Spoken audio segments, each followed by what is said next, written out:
Olá pessoal, hoje eu quero trazer um assunto para vocês um tanto quanto sério, aliás, muito sério, e que tem a ver com a nossa fé, a fé cristã, o Evangelho, o modo como o cristianismo se coloca na nossa sociedade. Nós temos algumas estatísticas muito interessantes. Primeiro que 86%, 86,4% da nossa população se declara cristã. Então, esse é um percentual enorme. Nós podemos dizer que o Brasil é um país, né, uma nação de cristãos. Mas também há um outro fator muito interessante a respeito do crescimento dos evangélicos. Nos últimos 10 anos, cresceu 61%. É um crescimento exponencial, geométrico. Quer dizer, o cristianismo ele está infiltrado, ou vamos dizer assim, amalgamado, ele está presente em toda a sociedade brasileira na sua versão evangélica. Mas esse crescimento todo e esse potencial cristão que está presente na nossa sociedade, uma sociedade então que preserva ou tem uma herança, né, da fé cristã, qual o fruto disso? Se a gente é um país predominantemente cristão. Qual o resultado? Se o crescimento evangélico é exponencial nos últimos 10 anos, que tipo de fruto a gente tem produzido? E quando eu falo fruto, eu não estou falando pessoal. Por exemplo, o que eu pessoalmente tenho como testemunho de fé a respeito da minha vida, do caráter, do ético. E estou falando de mim como exemplo, mas me referindo a você que está assistindo aí, não estou falando do seu testemunho pessoal. Estou falando dessa comunidade coletiva que produz um fruto. Outra coisa, eu também, quando eu falo de fruto, não estou falando de grandes reuniões e concentrações. O movimento evangélico juntou 100 mil, 500 mil pessoas, 1 milhão de pessoas para fazer alguma coisa para Jesus, um louvor, um congresso. Não, os evangélicos têm as editoras, maior publicação de livros. Eu não estou falando desse tipo de coisa. Não estou falando, os templos estão lotados, as igrejas estão crescendo, olha o avivamento. Não, o avivamento tem fruto radical, proposto lá na ponta em relação à sociedade. A minha pergunta é, o que tem acontecido com a nossa sociedade para dizer assim, de fato a igreja está iluminando, está sendo luz? Essa é a pergunta, essa é a interrogação. Aí eu quero pegar outros índices dos últimos anos também. Como é que a gente, que é uma nação cristã e que está crescendo o movimento evangélico, a gente agora, das 50 cidades mais violentas do mundo, 17 são brasileiras. É um número muito alto. Uma outra coisa, 11% das vítimas de homicídio do mundo são aqui no Brasil, no país. Quer dizer, 11% de todos os homicídios que acontecem no mundo, eles são acontecidos ou estão acontecendo aqui no nosso país. Outra coisa, 40% das mulheres vítimas de violência doméstica, elas são evangélicas. Se os evangélicos estão crescendo, por que 40% das mulheres são vítimas? Ou a gente diz assim que era 100% e está diminuindo, ou 50% está diminuindo, ou a gente diz assim, peraí, tem uma coisa errada nesse fruto, porque na minha cabeça teria que ser zero. Zero. Outra coisa, 31% dos jovens envolvidos com tráfico se declaram evangélicos. Aí você pode dizer, não, mas eles estão lá fingindo, estão no meio evangélico. Peraí, não é isso que eu estou falando. Então, ser evangélico é o quê? É um adesismo religioso? É simplesmente você dizer que frequenta uma igreja? Então nós estamos com um problema seríssimo naquilo que a gente propõe como cristianismo. Ora, 6 milhões de filhos no Brasil não têm o nome do pai no registro de nascimento, na certidão de nascimento. 6 milhões de crianças sem o pai. Veja, é um número assustador. 3 mulheres por minuto no país são vítimas de espancamento. 3 por minuto. 7 homicídios por hora. 536 estupros por dia. Veja, evangelho é o quê? Qual é o fruto que essa nação... Veja, eu não estou falando da sua igreja lá no lugar onde você está, eu não estou falando, e aqui não é assim, então você está falando errado. Eu não estou falando a respeito, inclusive da minha igreja, eu não estou falando a respeito disso, eu estou falando a respeito do fruto na sociedade. Se você tem uma proposta cristã e essa proposta ganha dimensões geométricas, o caráter, essa sociedade passa a ser outra sociedade, porque é o princípio do sal. Se o sal salga. Nós temos lá no Congresso Nacional a bancada evangélica, a maior bancada, respeitada. A gente elege presidente, a gente tira presidente, a gente põe leis, a gente tá. Então, isso está acontecendo o quê em termos de justiça? Porque são as leis, é o judiciário, o executivo, o legislativo que vão prover um sistema de segurança, um sistema de proteção, um sistema educacional. Então, cadê o resultado desse crescimento? A única conclusão que eu tenho é que a gente é fake.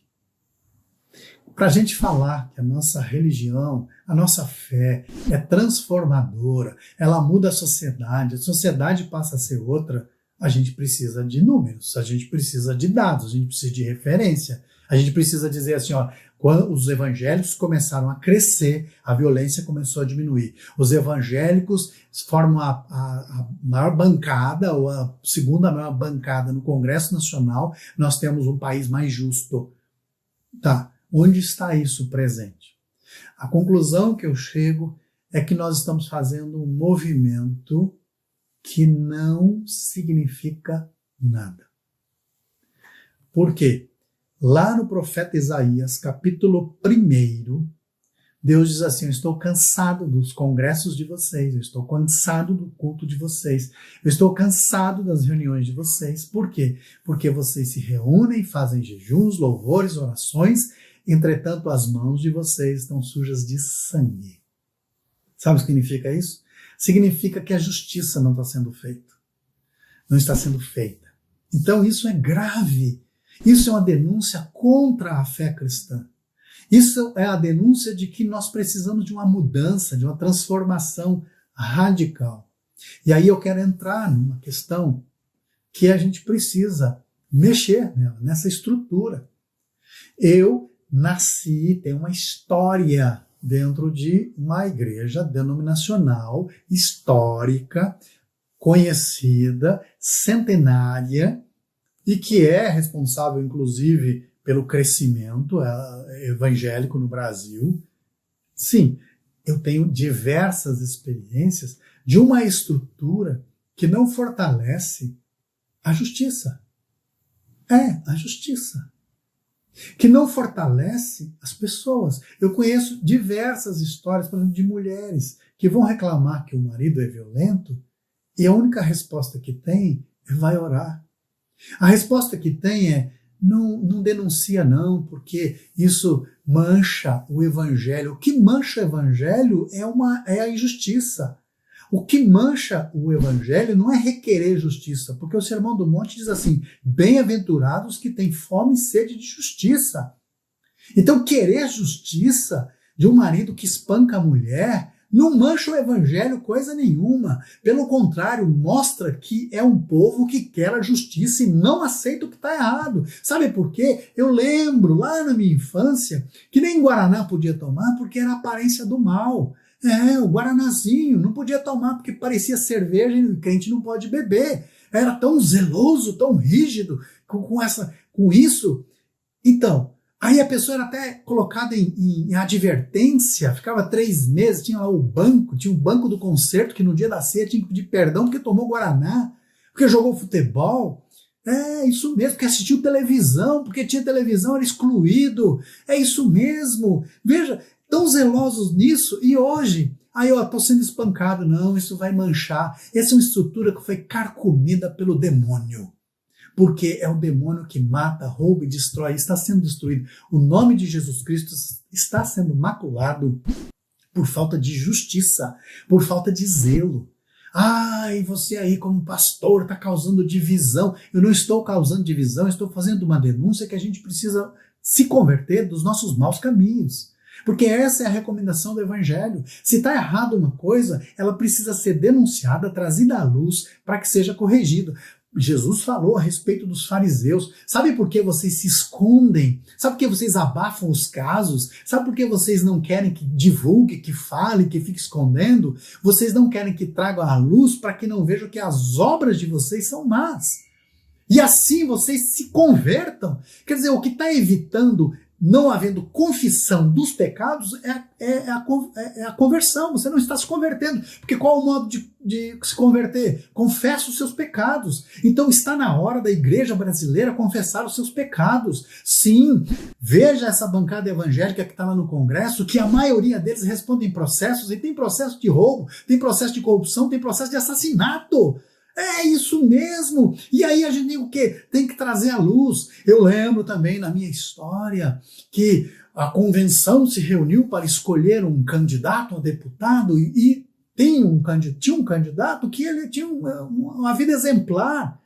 Mas não, foi escolhido um outro, e esse outro depois teve denúncias gravíssimas e todo mundo já sabia. E quando apareceu ele na reportagem com uma arma na mão dentro da Assembleia, que história é essa?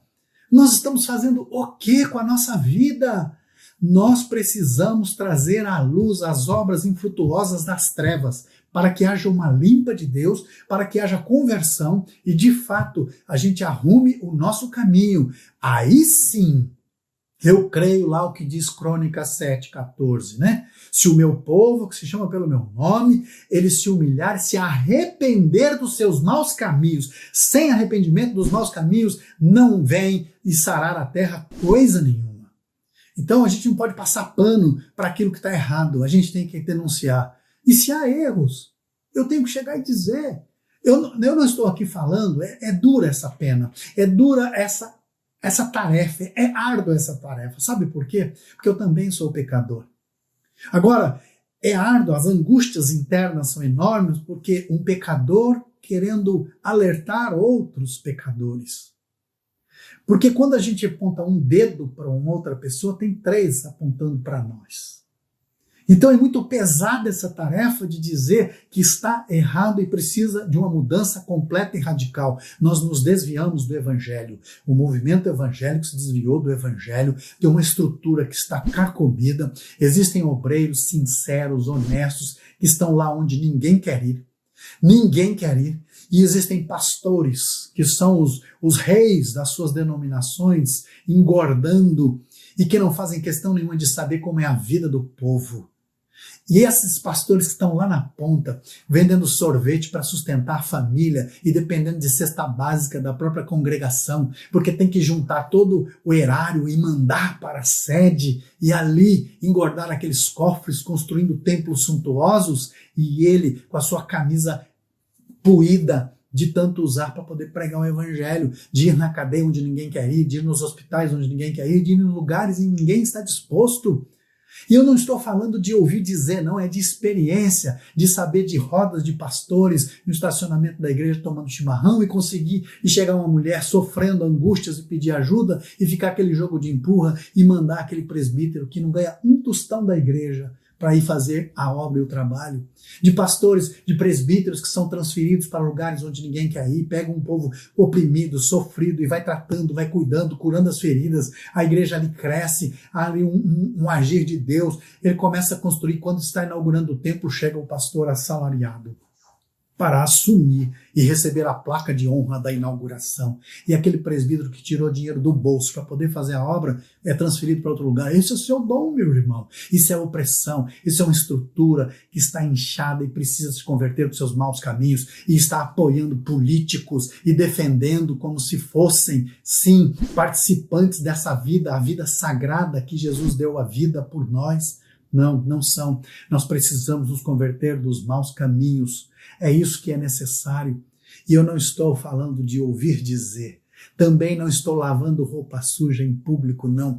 Eu estou trazendo à luz, porque a minha esperança é que Deus, de alguma forma, movesse o coração duro, impetuoso, coração que está aficionado, cobiçoso pelo poder e quer reinar cada vez mais. E sabe o que é o pior? O pior é que esses pequenos que estão sofrendo, que vão onde ninguém quer ir, alimenta essa máquina. Porque porque enquanto não denuncia, enquanto não traz à luz, vão alimentando e ficam tudo como está. Não vamos causar escândalo no meio. Ai daquele por quem vem o escândalo. O escândalo não vem por quem denuncia. Senão João Batista seria seria a pessoa que seria condenada por escândalo. Escândalo vem pelo fariseu que finge que é salvo, mas na verdade está fugindo, tentando fugir da ira vindoura. É isso que diz lá no Evangelho. Senão o escândalo viria por Jesus, senão o escândalo viria por Isaías, por Jeremias. E o escândalo vem, sabe por quê? Por quem está pecando, quem está fazendo coisa errada. Mas esses, coitados, que não têm poder, sabe por quê? Porque se denunciar, perde o alimento que tem para dar para o filho. Por isso que não denuncia. Mas tem outros que alimentam a máquina de forma diferente, porque fica também cobiçoso, porque eu quero chegar lá. Porque essa vida que eu tenho aqui embaixo, nesse sistema hierárquico de um poder que aqui em cima só desfruta e aqui embaixo só trabalha, então, sabe como eu vou vencer isso? Se eu for abençoado, entre aspas, e chegar lá.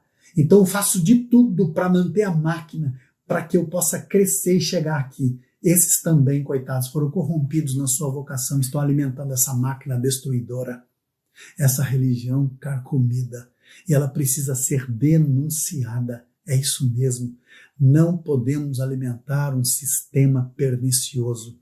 Em um dos meus livros que eu escrevi, o terceiro da série, Porque Pensar Não é Pecado, e eu falo ali sobre o fim do mundo, eu digo o seguinte: uma teologia que adoece as pessoas, ela precisa ser revista. Uma teologia, um sistema que está matando, destruindo, oprimindo, ela precisa ser destruída.